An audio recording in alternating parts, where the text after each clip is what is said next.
Hi, and welcome to this week's episode of DDXtra, the bonus episode of Differential Diagnosis, where we differentially diagnose anything we want, really. In this week's episode, we're going to put a bit of a positive spin on it and talk about our favourite episodes of Season 1.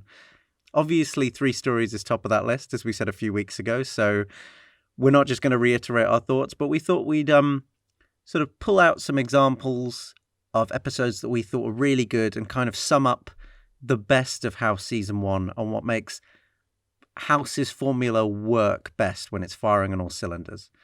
So to join me on this journey to discover our favourite episodes of Season 1 of House MD, here is Gaz as well.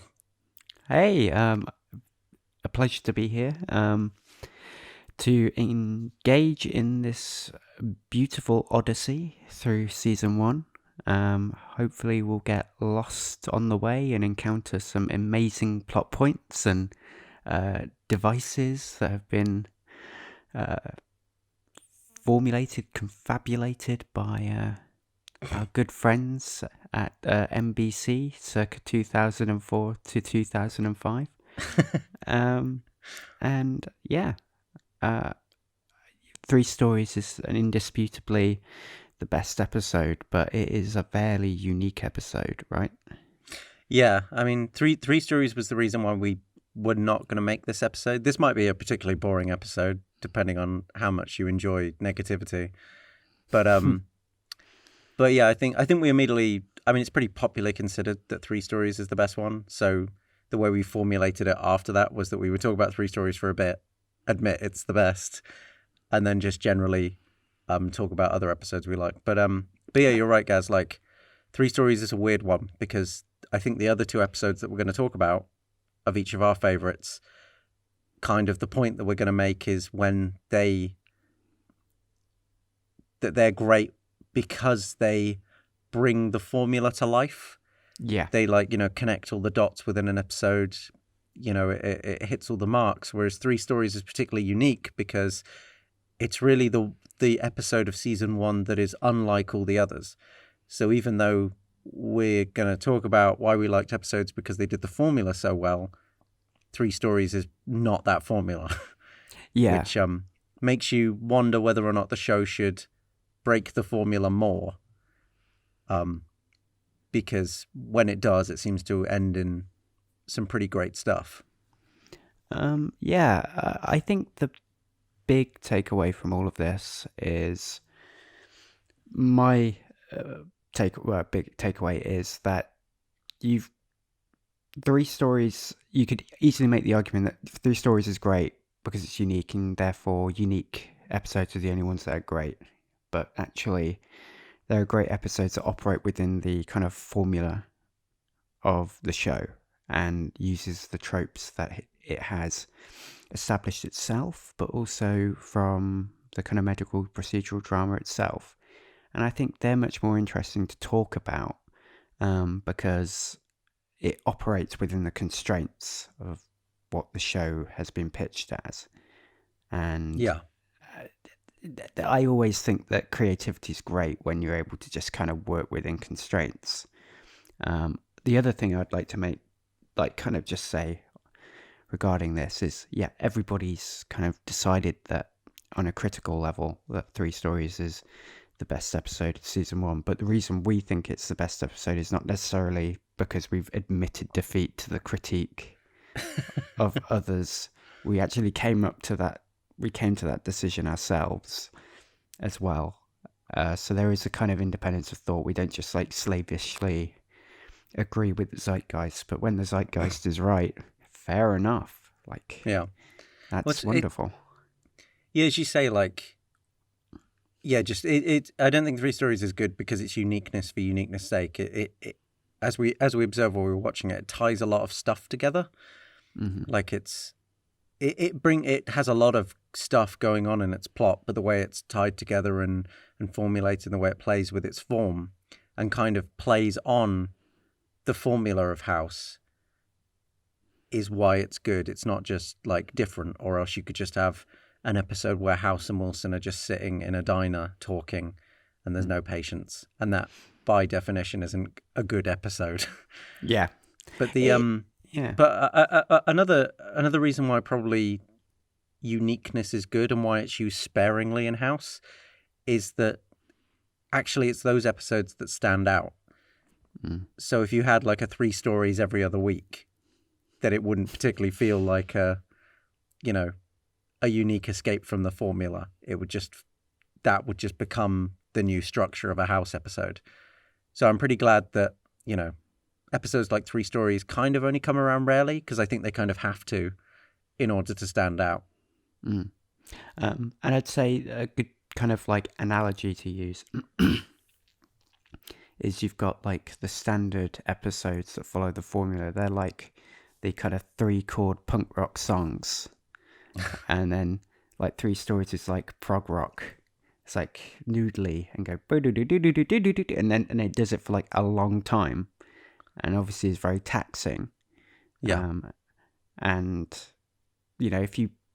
this is not necessarily an indictment of prog rock, but if you were to stack all of that together, like all of those prog rock songs all together and played it in like a complete set, it might get a little bit monotonous. It might get a little bit overindulgent or self-indulgent, perhaps. And sometimes you need to just rock it out with some good old punk rock. Yeah, and I like your point about that. Restraints really bring out the best ideas from people. It's sort of like if you tell someone that they have like infinite pages to write their best novel, then they'll probably write forever. And it will be this long, dreary book. But if you tell them they have to write something great in 30 pages, that's going to be a lot more edited, a lot more tight, for the most part. And I think that's kind of what is the blessing of the House formula, even though people complain about it and some people don't like the show for it. Like, a lot of the episodes are great because of that formula. Yeah, and it's also a matter of resource as well, right? So, especially the practicalities of writing, if your writing is very short, and you haven't got much time, you haven't got much resource, well, you have to kind of mete out that, you have to dissect that resource into something effective so you can deliver a bigger whole. Yeah. You want to be able to, use a constraint to do that too. It's like there's a push and pull, like restraint can give great creativity, but has to be in proportion to the resources that you have dedicated to the thing.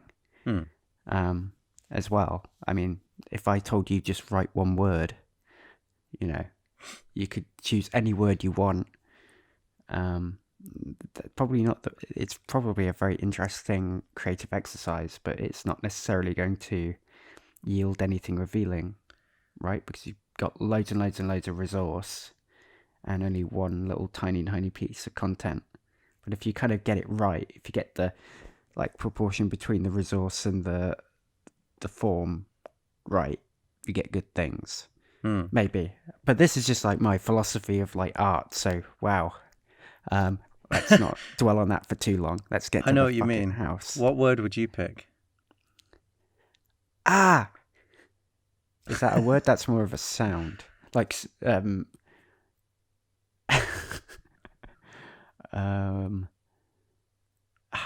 I see, this is the problem. So many words. I know which word I'd pick. Oh, Jesus Christ. Vogler. I guess that's a word. The best word ever created in the English language. Even though I've corrupted it. Oh, no, I know what my single word would be. As a dedicated House fan, it would be lupus. Sorry. The lupus meme has finally made its way here. Fantastic. Always a pleasure to bring that into the domain. You can't escape it. Oh my God. The number of terrible amateur comics I've seen where the joke involving the House characters, where the joke is it's not lupus. It's like, good Lord, give it a rest. It's pretty much the House equivalent of the cake is a lie. Well, yeah. You just can't escape it. Yeah. Should we get on with the review then, or do Yeah, we we want to should. dawdle on it? Yeah, so I mean, we didn't explicitly go into Three Stories, but I think Three Stories is, as we said, is a good example of. It stands out because it's a unique episode that breaks the formula. So now it comes to the bit where we try and sort of get to the heart of why we think the formulaic episodes are so good and what are like our standout examples of that from season one, because season one does follow a formula for a lot of it. So, Gaz, do you want to present your best Oh, to the court? The court of public opinion. Fantastic. So the episode that I have chosen is Detox. I really like the episode because I think I've said this in the previous episode relating to this, that this is, in my opinion, when the story begins to like open up. Like, we're really getting into what House is, who he is as a character, but also, I guess, his persona too. I mean, the clinic case is it's pretty interesting because it's like naphthalene poisoning caused by like, what is it, like a cat? No, it's not the cat that's causing the poisoning. It's the cat is how they get to the diagnosis, because the cat is killed by that poisonous gas that the termites in the wall are causing. Yeah, termites in the wall, sorry. So yeah, I've obviously done a lot of research for this opinion. I didn't know I was having to interrogate myself that so badly, but lack of professionalism aside, I wanted to really touch upon the broader points. The clinic case is interesting, but we really get into the idea of how vulnerable, how much of a weird, like a strange character House is. His ability to prove that he isn't addicted to Vicodin, is the fact that his team is losing confidence in what his judgment is because he is detoxing. Like, you start questioning whether his addiction affects his subjectivity in general. No, his objectivity rather than his subjectivity, but is he able to function as a medic without the drugs? And then he goes to really extreme measures to try and detox, like smashing his hand. He basically detoxes. He finishes the week without it, but then he decides to go back to it. He admits that he's a drug addict to Wilson, and that he's realised that by trying to detox. But it takes away his pain, and it's also the moment where I feel like we see it in DNR as well, that actually the pain that he suffers is less physical as it is mental. That he has mental and emotional pains that really go to the core of the character. And you also start seeing his compatriots saying, are these drugs really helping you? Are they really allowing you to do your job? Are they allowing you to manage your pain, as he puts it? He hasn't got as he's famously said, although he's a drug addict, he's famously said he doesn't have a pain management problem, he has a pain problem. But anyway, I think I'm muddling it up a little bit, but I'd like to just say we get a really clear sense that this is more than just the physical pain. And it's more than just a mere management of a symptom of pain. It's a way of dealing with reality. It's a way of dealing with the world around him that makes him the addict. He needs to control that. Yeah, and it also sets up a lot of the recurring arc, in that House will discover something negative about himself and then kind of fall back into that bad behavior. Yeah. Which, because as you say, as soon as he realizes that he's addicted to drugs, he goes, oh, well, they help me function. Like, he's a person who struggles to change, struggles to really, I think he reflects, but then he denies it.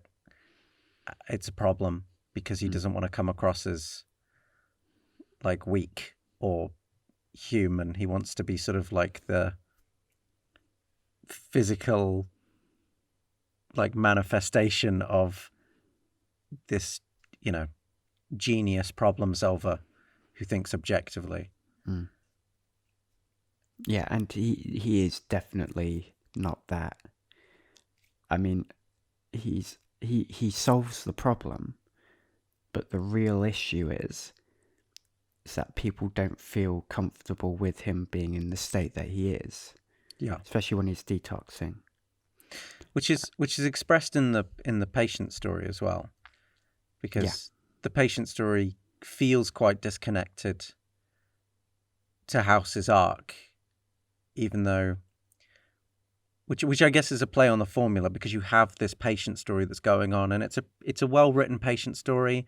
It's got like a good dynamic, within the family that's involved. It's the father who loves his son, and he's suspicious of the girlfriend, because he thinks that she's given him drugs, and it's but then where House should be involved, he's not. He's not involved in the episode. The rest of the team are running it, and whenever he does get involved, he makes the patient uncomfortable, and it's sort of a nice break of the form. Not to the degree that Three Stories is, but it plays with the formula. It's like you've got a House episode going on where House isn't there, which is them working within the constraints, just tweaking it a bit to be like, how can we make this stand out? Yeah, and that is it. Sometimes necessity is the mother of invention, right? I mean, it's a cliche, but it can be right at times. And they use that to great effect within the tropes of the show by using the patient drama as a way of interrogating the actual fundamental principle of the show, of the episode, which is about, in a way, like trust. I mean, there's the addiction part of it as well, but as always in House, it's a degree of trust. Like House is kind of shied away. Amanda Seyfried, who plays the girlfriend, is kind of shunned and questioned and prodded by the other person about whether you've given drugs or not. But yeah, I mean, I'm going to pivot. I'm going to out and out pivot to something else. Okay. And back to Pivot the away. kind of to the House character arc. I think the interesting, like, broader ethical issue is about, we kind of trivialize drugs and we say, you have a drug habit. I don't think you could put House in the same box as someone who has a drug habit. He is addicted to drugs, but the reason he uses drugs are not as necessarily for habitual reasons. It's not. I think to an extent there is a little bit of that, because he'll pop a pill whenever he feels the need to dull the pain, whatever that pain is, whether it's physical, spiritual, moral, or emotional, or psychiatric. But the intention behind him using those drugs are not habitual at all. And I think that's really interesting. Like that, there's underneath what it seems to be perceived as a habit is an actual intention to eradicate whatever is bothering him, and to use that as a tool to do so. And I think that was a very nice and nuanced way of discussing that issue, because it's very easy to just say it's a habit. It's like, picking your nose. That's a habit. It can be a habit, right? And it's kind of the problem, the failure of language in that respect, to adequately describe things that happen in the world in the right way. Because from a linguistic point of view, habit, like picking your nose and taking drugs on a regular basis and you can't control it, they're habits, therefore they are the same kind of thing. Well, they're not. And I think that was the thing that really struck me about that episode, was that fundamental moral, that things aren't as kind of simple as they seem. That human behavior is not as simple as it's a habit and you just need to be smacked out of it. There's an element of freedom and choice involved, and intention, that we need to understand. And I think it also gets to the heart of the fact that a lot of the reason why he's using the drugs in a way is actually to dull his connection to people, to kind of put distance between them, him and them mainly, unless he wants it to be a certain way, or to emotionally shut down, as we see throughout the entire series. So that's the reason why I really like that episode. I think it's one of the best episodes. Obviously, you don't tweet me hate or whatever for saying that, but I just found that moral really engaging and more humanizing about drug use and addiction than might necessarily be seen at first glance.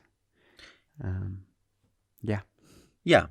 No, I totally agree. And then in terms of the character of House, it just, outside of the leg, which is more expanded in 3 stories, it gives one hell of a lot of context to the way he thinks. Yeah. And kind of what he goes through. Like, we know he's in chronic pain and he says it and you see him popping a pill, but when you see him actually kind of falling apart and the lengths he'll go to avoid that, then you get a sense of the sort of tenacity and extreme character of Gregory House. Yeah, I agree. Yeah, and it is an extreme character, and you might want to say that's insane, that's too out of the ordinary. But it uses that extreme elements of his personality to pull out the nuances of human behavior, what it means to be a human in his particular situation, where he's definitely in pain, he's definitely talented, and he has a calling to do something good. And he has that conflict between his own emotional issues and his desire to be detached from them through his work. And we also, it's also the first time we really see like a real gritty interaction between Wilson when Wilson says, yeah, he says, you've changed and it's not just the pills, you're miserable. Of course I've changed. Like, it was so obvious. And during that interaction, he's just sitting there kind of absorbing all of this kind of stuff. And it's a good dramatic moment. Something that I think that's the moment that it really opens up to me. Yeah. And I think those small moments where House kind of you gain insight are really great. And it's a shame when those moments are in weaker episodes, but then you have a great moment with House. Whereas I think the strength of that is that it's not only a great episode, but you also get a real sort of emotional breakdown of the character of House and some more insight into him and Wilson's relationship. And you just get it's only about 40 seconds, but it's great. And it's in a great episode. Yeah. Like, what a fantastic, like, mid-season episode, which I would agree arguably like blows open the whole show, kind of gives it its concept. Yeah. More than just, here's a bit of a cranky guy. He's a bit funny and it's a medical procedural. Have fun. That's when it gets bleak. Yeah. It does start. The weather is starting to change in Princeton Plainsboro Hospital. But then again, there's a hint of that in DNR. Would you like to interrogate DNR? I will do. Well, DNR is my selection. As you can tell from that interaction, I obviously like Detox a lot. But when thinking about it, like, there's lots of episodes which the thing that I like most about House and what my definition of a perfect House episode is not only do you get insight into the character of House, but it's when the episode like is either thematically or, I don't know quite the word, but dramatically tied or narratively tied. So it's not like, here's the patient story, something's going on, we're learning about the patient, and then we have, here's House and the team story, and we're learning a bit about them. Because although I like learning about the patients, I don't really like learning about patients in isolation because they're side characters, and I don't particularly, find like a little 20-minute snippet into someone's life who we'll never see again particularly interesting. Yeah. It takes me a bit longer than that to really be engaged with someone. So I like when the character story like reflects on House in some way. And I think so DNR is pretty much that, right? I mean, what better way to get an insight into a character than have them talk to themselves? And instead of just House sitting in a room, yeah, I think the show starts to do this more by having like House to talk to people in when he's on like drug trips or when he's like unconscious, and it'll have him talking to his subconscious, which I think is fine, but I don't think is probably the most interesting way of doing that. But it's in DNR they do it in a really great way where they have pretty much someone. So they have a character called Henry Giles, who's the patient. He's a cranky, determined, obsessive, to the point of self-destruction musician. And he comes to the Princeton Plainsboro Teaching Hospital, and he comes with his current doctor, who's called Marty Hamilton, and the patient has ALS, or he's been diagnosed with ALS, which is a terminal illness, and there's nothing to do other than really wait for the patient to die. So the patient sort of has lost his ability to do the thing that he loves, like obsessively. And so this patient is pretty much House. Like if House had a terminal illness where he was not able to conduct medicine or do anything, this is basically how he would react. And it's kind of like, so you have a patient who is basically living House's worst nightmare. And through House, and House is obviously still of the mindset that, you shouldn't give up. We can fix you. Terminal diagnoses are boring. Like, let's like rack our brains. Let's like do something in order to cure you. And Henry Giles on the other end is giving up, hence the DNR title, because he asked for a do not resuscitate order, which House breaks. And yeah, it's pretty much like you basically have this dialogue going on between House and Giles, who is pretty much reflective of House, even though he's in music, he's that same character. And so you learn a lot about House because of the way that, House talks to Giles, and then Giles like kind of reflects back about how House is feeling in his mindset. And it's basically House having a conversation with himself. So that's the patient story. But then on the other hand, in the B plot, which is it's about Foreman. Mm-hmm. Within the team, you also have Foreman knows Giles's physician called Marty. He used to work with him. And Marty is yet again, like, the best way to learn about a character is to have him talk to himself, which is what Giles is. But also, what better way to understand a character than, have the opposite of him? Because, if you know the opposite of a person, then you can pretty much work out what they're like, right? Mm. If you met yourself, who was the complete opposite, and they were a total asshole, you'd be like, well, I must be the nice one. And that's kind of what's interesting about Marty. Marty's like a totally different stance of how to conduct medicine. It's about, you get in, you do the job, you get the paycheck, and there's nothing wrong with that, but it's a very occupational way of looking at medicine. Yeah. And so what you have is, but obviously House and Marty are trying to cure this patient, and they have a rivalry there. But the real interesting way that it's explored is you have Foreman, who's having sort of an existential crisis about what kind of doctor he wants to be. And it's watching Foreman choose between whether or not he wants to be House or he wants to be like Marty. And in the end, he chooses House because he's more moved by the kind of the obsessiveness of it. Like, medicine is a way of life. It's important. It's not just something that you turn off when you go home. And so, within that episode, through basically having every character being a reflection of House, we not only learn a lot about House, but we learn a lot about Foreman and all of these other characters. Mm-hmm. Because Foreman, has to decide what method he wants. We learn a little bit about Foreman through having House interact with basically his polar opposite in Marty, and also his, worst nightmare, who is him, in the patient Giles. we learn a lot about House. We learn a lot about his stance on things. We get kind of a more emotional insight into why he's a doctor. And yeah, it's just like, I mean, if you could ever point to an episode that is more tied, is more like cemented in one thing, like every aspect of that episode is cemented in the character of House. And I think that's why we learn a lot about House in that. And for that reason, I think it's a great episode.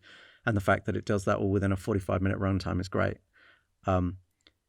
I'd say the weakest part of that episode is that there is also a clinic scene where a man asks for Viagra and House takes the piss out of him because he's actually got diabetes. Like, nice little throwaway scene. If they could have tied a clinic scene into that as well, then it would have been exceptional. But hey, you need a little lighthearted moment in all of that.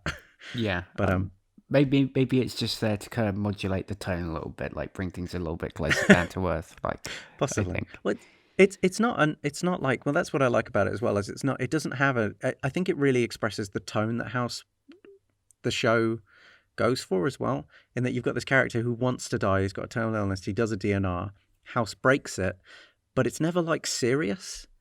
It's always very playful. Just House doesn't care. He goes to court, he has to fight it. You know, even though Foreman's making this big choice, like, you know, House isn't quite taking it seriously. And it's there's a lot of humor to it. It's a lot of really dark humor, but it really has a great tone.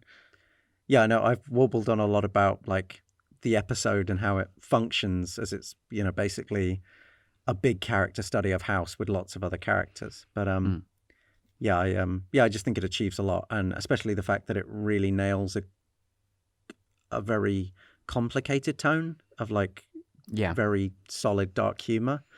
I just think it's like, that is like House personified. That's like the best form of the formula. Okay, that's really interesting.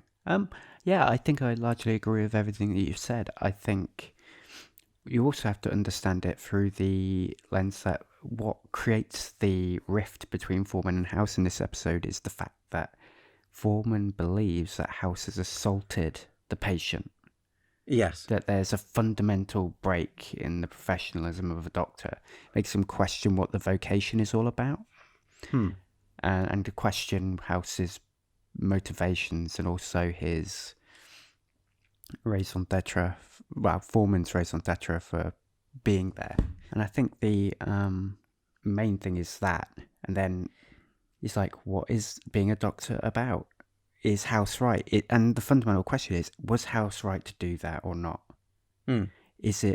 Should we give up on the patient or not? Fundamental moral choice. Marty Hamilton says, yeah. House says no. Foreman has to make a decision about what's right and what's wrong. It's in a very elaborate way, but the central moral problem is there, right? And to me, that's what, like you say, it makes it really interesting. And the thing that you picked up on is that there's like, this is a episode about mirrors or reflections. So like a mirror is a reflection of things, so things that you see that are similar.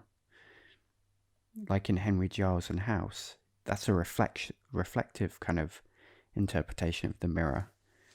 Then there's the contrastive, like, interpretation of the mirror, which is Marty Hamilton. And I think that's really an interesting way of playing with that. And it's by David Foster as well, and he is an absolute amazing writer in this this whole program, like this whole series. He writes all the good ones. He's especially good at like thematically tying in the patient's and medicine story to the narrative. He's watch any episode by David Foster and it's pretty much like what we've been talking about. It's that everything is tied together. He's extremely good at that. But yeah, and then like you said, we learn a lot about House through that kind of reflection, and we learn a lot about House from the opposition. But I think the one thing we see is like a battle for Foreman's soul, really, as he tries to resolve that fundamental moral problem about the DNR. And that's why it's called DNR, because it's a moral imperative. It says, do not resuscitate this person under any circumstances if the situation arises. House contravenes that. and it questions the whole point of what medicine is. Is medicine is founded upon a moral imperative, like do no harm, which House obviously like balks at repeatedly because he's willing to do harm to save whatever that harm may be, as long as in the end of the day gets to the problem and solves the disease or the issue or whatever. Not necessarily, as we've discussed in earlier episodes, at least in the beginning of the season, he's a bit iffy about whether he cares if the person lives or dies. He wants the problem solved. Like in Histories, she's died, but he's solved the problem. Hooray, House. Yeah. But in this, things are getting a little bit more hazy, because it seems less about finding the problem than saving the person. And that's a different thing as well. It's an evolution in the character, which is really nicely covered. Yeah. He really wants to save Henry because really, in a way, it's a way of saving himself. Again, it's like giving the character values doesn't make them weaker, it makes them stronger. Yeah. Like, I'd say, like, you can look at a show like Rick and Morty, and obviously it's a comedy, so it's totally different. But the big difference between, like, Rick and House is that because Rick is such a nihilist, you know, you could almost on the surface, especially earlier House episodes, you could mistake Rick and House as being kind of the same character. They're both kind of nihilists who don't really care about human life as long as the job gets done. And I think DNR gives a lot more complexity to House because, like, oh, not only does he care about the job and, you know, being objective and getting the puzzle, but he does also have a slight care for whether or not the person dies or lives. And that's interesting. That gives him a bit more. Whereas the kind of nihilistic, I don't care about anything, even though it sounds like it's more cool, it actually can become quite one note after a while. And also really just toxic. Yeah, and you know what the character's thinking at all times. Whereas I don't know what House is thinking sometimes, which makes it more interesting. Whereas I know that at all times Rick's like, I'll kill and do anything to get out of this situation, which isn't necessarily a problem. But, like, you know, I think over 8 seasons of a drama where you have to emotionally, like, be involved with the character, that would have been a huge problem. Yeah, like we've said before, like rule 1 of House's character is, you know, like if there's one thing to be reminded of as you think about House is not a nihilist, he's an anarchist. Yeah. And as long as you've got that in mind, you won't go far wrong in trying to understand the character, at least as it makes him interesting. Completely. A good summation, Gaz. I think you've summed up why House is interesting, not just the character but the show. So well, hopefully anyone listening to that found that mildly insightful. I guess it's interesting to know where we're coming from, because I mean, regardless of how much we care for the episode, we usually talk about it pretty in depth anyway. I don't think we often give away whether or not we like episodes. Good example of that is neither of us really like sports medicine, but I've listened back to us and it doesn't sound like we're being disdainful. I think, like, we give everything its fair shout. So yeah, hopefully that discussion kind of gives you more of an example about what we personally like about a House episode and what, like, you know, pulls everything together, what makes a particularly excellent House episode. Yeah, and it also gives you a kind of taste of what we think, and you might disagree or think that's a different way or a kind of strange way to look at things, or you might find that's something that might give you a little bit of like an insight into the story at hand. I mean, we're not authorities on this. We are going through this in, like, we're on a very leaky ship along a sea of ignorance, trying to get to the other end of this whole show. But completely. But as always, we're always interested in, you know, people's favorite episodes, because people like episodes for very different reasons. People watch shows for very different reasons. So yeah, if you have any, like, thoughts or feelings, like, yeah, you can get in touch with us at HouseMDcast, which is our Twitter, and let us know what your favorite episode is. We're always interested to hear. Or hey, why not put up something on the HouseMD subreddit? Oh, I'm sure we'll see it and, reply to it at some point. But we're expert Reddit lurkers. absolutely, I love to lurk. But thank you very much for listening, and we hope you enjoyed this little bonus episode of DDXtra, and we'll be back on Monday for our big season 1, final summation analysis where we kind of, bring it all together. But until then, thanks for listening, and we look forward to either hearing from you or you joining us next time.